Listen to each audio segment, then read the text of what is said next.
As for the victim's family, they say they're actually relieved that this recovery effort did not stretch on for days, weeks, or even months. Even the paint looks wet to the touch in some places. Let's take you inside. This is one of the classrooms that was refurbished. You would never guess, really, that this school suffered a major fire just 1 month ago. Just a sampling of the kind of devastation, how it could just be torn like a small twig. This is the walk-in freezer for the Salvation Army. Authorities tell us that they have $20,000 to $30,000 worth of frozen food that was at risk. The initial estimates were that it was going to cost between $200,000 to $250,000. We were told today it's going to be higher than that. Just how much more? They're not sure yet. This Louisiana State Police chopper had been circling up above this 20 acres, and it actually used a speaker to say, look, Andrew DeBerry, you did not hit that state trooper. We're watching a little bit of Shreveport history unfold live on KSLA. Our photographer, Sebby Buffin, is going to zoom in on Shreveport Mayor Cedric Glover, who is just about ready to cut the ribbon. Mayor, will you do the honors? The state police helicopter had landed for today, and law enforcement seemed to be on the verge of calling it a day in the search effort when they found the wanted fugitive. And tonight, in an exclusive interview, we spoke just a few hours ago with the property owner who helped in that capture. Convinced he was in there last night. Dale Chadwick showed us how the capture of a wanted fugitive played out inside this camper trailer in the back of Chadwick's property off Highway 80 in Webster Parish. And the law officer said, "No move," and he was right under there. And so ended a 32-hour search that all began shortly before 9 o'clock Wednesday morning with the use of a state police helicopter, bloodhounds, and an army of law enforcement from Bossier and Webster parishes who also joined in the search effort. They were all looking for 18-year-old Andrew DeBerry, who tried to escape from a high-speed chase that eventually took him here to Dale Chadwick's property. Hit that dirt pile, almost hit the trailer, almost hit the septic tank right yonder, went into the ditch, missed the guard, and he come to a stop over here. DeBerry ran into the woods. By late on this Thursday afternoon, what's called a line search involving 21 officers swept through the 20 acres of land they thought DeBerry had been cornered. When nothing was found, officers made a final check of the structures. That's when they noticed this camper was now locked. So they asked Chadwick to come unlock it. He was in here.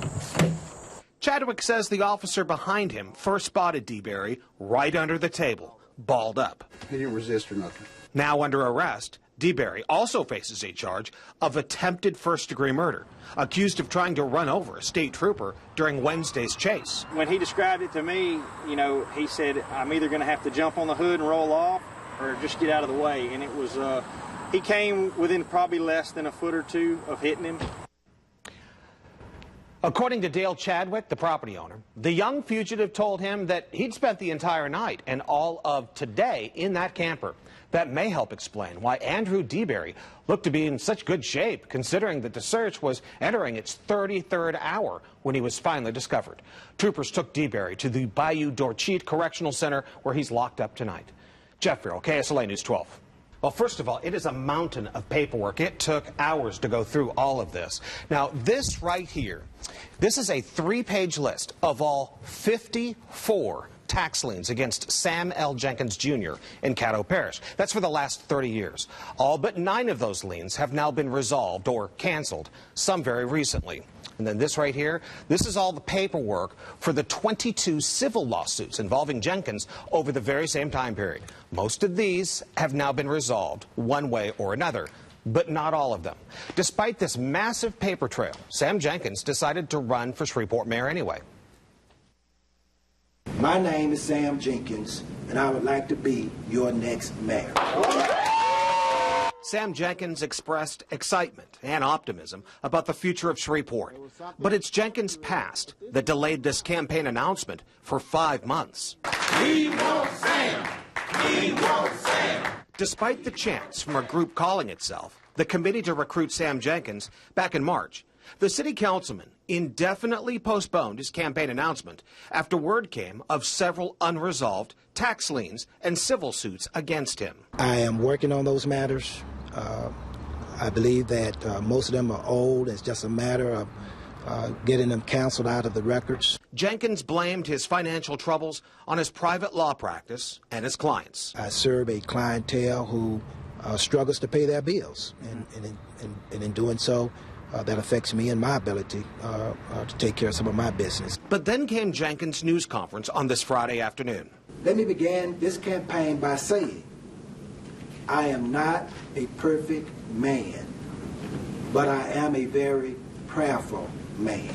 The question is, what has changed between March and August for him to jump in the mayor's race now? What has happened over the past several months is I've just talked to too many voters, too many citizens who would like to see me in the race. Jenkins was later asked several times about any unresolved civil suits or tax liens, which initially kept him out of the race. We will be talking about those issues in the days to come. Instead, Jenkins said today was all about his big announcement. People who have come to me and talked to me want to talk about the condition of this city, the leadership for the city, and to address the issues that they're having to get up every morning and deal with.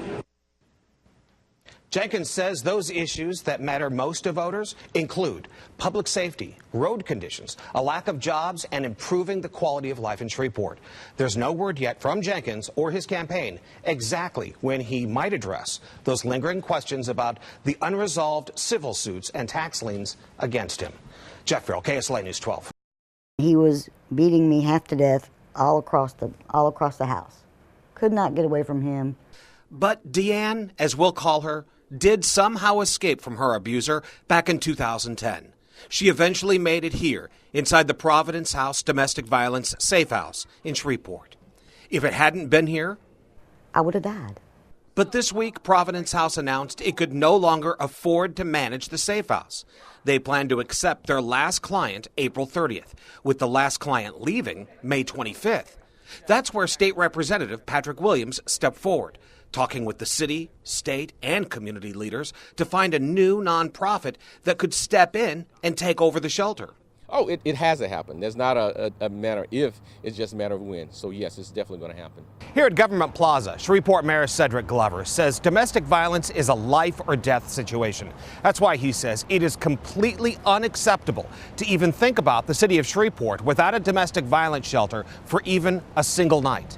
That being said, he has some strong feelings about the current timetable set down by the Providence House, saying that 19 days, less than 3 weeks, to find a new operator for the shelter is simply not enough time.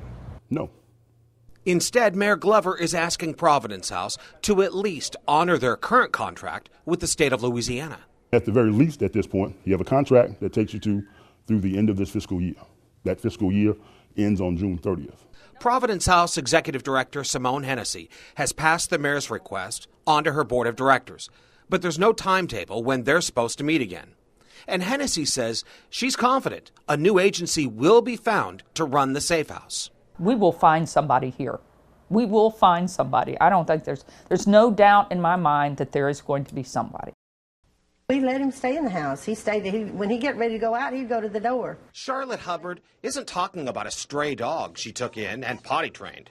She's talking about a fawn, a baby deer, that she and her family adopted after its mother was hit and killed by a car back in June near Heflin, Louisiana. It would drink its bottle and go, you know, as sweet as it could be.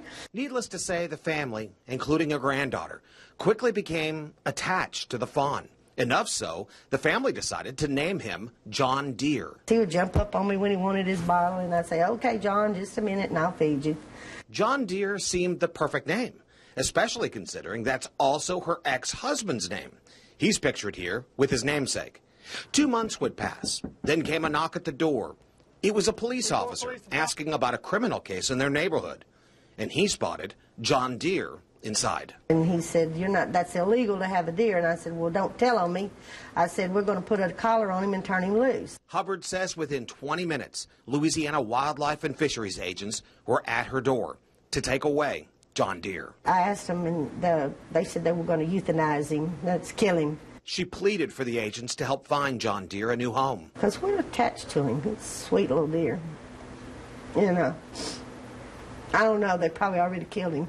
Now, Hubbard can only hope against hope that John Deere will have a future. Jeff Ferrell, KSLA News 12.